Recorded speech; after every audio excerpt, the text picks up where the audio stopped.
Chitrakoot police अधीक्षक अरुण कुमार सिंह के निर्देशन में अपर पुलिस अधीक्षक चक्रपाणी त्रिपाठी के नेतृत्व में कुल 5 टीमों का गठन किया गया, जिसमें मऊ क्षेत्राधिकारी यामीन अहमद, क्राइम क्षेत्राधिकारी राजेश कुमार त्रिवेदी, एसओजी प्रभारी एमपी त्रिपाठी, बरगढ़ थाना अध्यक्ष पंकज तिवारी के अथक प्रयास के बाद बरगढ़ थाना के अंतर्गत ड्यूटी पर जा रही नर्स के साथ दुष्कर्म की घटना के 10 दिनों में पुलिस ने खुलासा किया।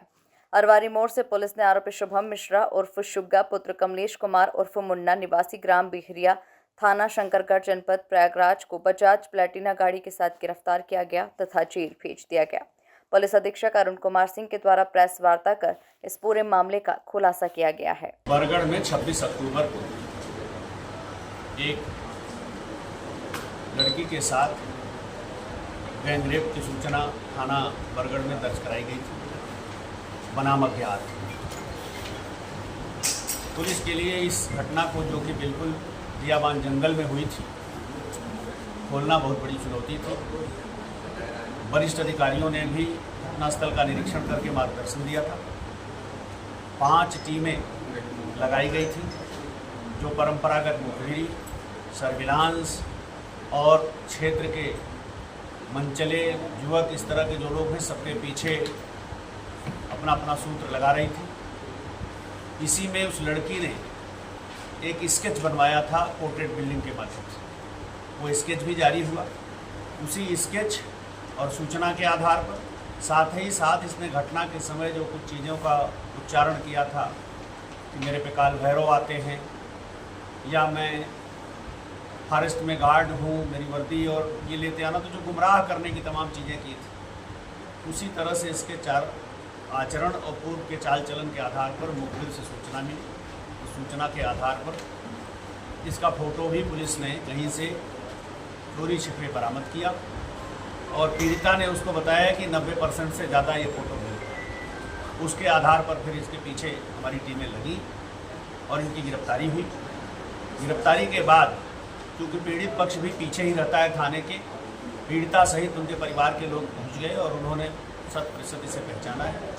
इनके खिलाफ हम माननीय न्यायालय के समक्ष प्रस्तुत करके विधिक कार्यवाही की। एक लड़की के साथ गैंगरेप की सूचना थाना बरगढ़ में दर्ज कराई गई थी बनाम अज्ञात। पुलिस के लिए इस घटना को, जो कि बिल्कुल बियाबान जंगल में हुई थी, खोलना बहुत बड़ी चुनौती थी। वरिष्ठ अधिकारियों ने भी घटनास्थल का निरीक्षण करके मार्गदर्शन दिया। 5 टीमें लगाई गई थी, जो परंपरागत मुखबिरी, सर्विलांस और क्षेत्र के मनचले युवक, इस तरह के जो लोग हैं, सबके पीछे अपना अपना सूत्र लगा रही थी। इसी में उस लड़की ने एक स्केच बनवाया था पोर्ट्रेट बिल्डिंग के माध्यम से। वो स्केच भी जारी हुआ।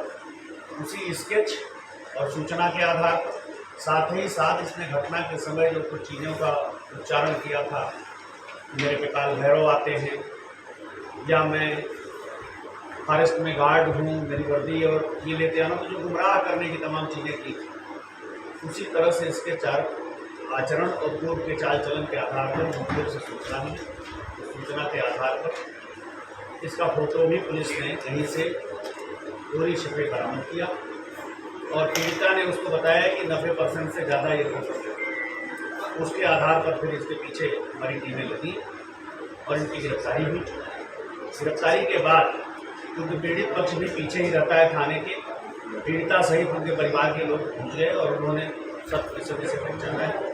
इनके खिलाफ हम माननीय न्यायालय के समक्ष प्रस्तुत करके विधिक कार्यवाही। कहाँ का रहने वाला, कहाँ रहने? ये प्रयागराज के शंकरगढ़ थाना क्षेत्र का है, जो बरगढ़ से इसका गांव लगभग 10 किलोमीटर की दूरी। लड़की पहले दिन से ये बता रही थी कि उसने केवल एक लड़के को देखा है, लेकिन जो ये बातें कर रहा था, उस बातों से ये लगता था कि इसके आसपास कोई और लोग भी हों। लेकिन ये सब बातें, जो मैं फॉरेस्ट गार्ड हूँ, घर से आ जाना, उधर से आना, जल्दी आना, ये सब इसलिए कि ताकि लड़की इस दबाव में रहे कि मेरे साथ और लोग भी हैं। टीम को एडीजी जोन साहब ने 50,000 के इनाम की घोषणा की। भरतपुर में क्या काम करता है वहाँ पर? बरगढ़ में इसकी एक रिपेयरिंग की दुकान है, इलेक्ट्रॉनिक्स के और म्यूजिकल इस तरह की चीज़ों का रिपेयर करता है। क्या आपराधिक इतिहास है इसका?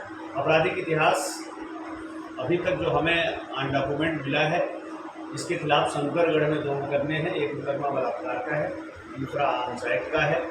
लेकिन ये पता चला है कि इसके खिलाफ 2 मुकदमे और, लेकिन अभी तक उनकी ऑन पेपर हमें जानकारी नहीं हो पाई है। हमारी टीम बगल में, चूँकि मध्य प्रदेश भी लगा हुआ है, वहाँ से भी हम छानबीन करके देखते हैं और भी जो इसके बारे में लोग बता रहे हैं वो घटनाएँ सही हैं या सिर्फ।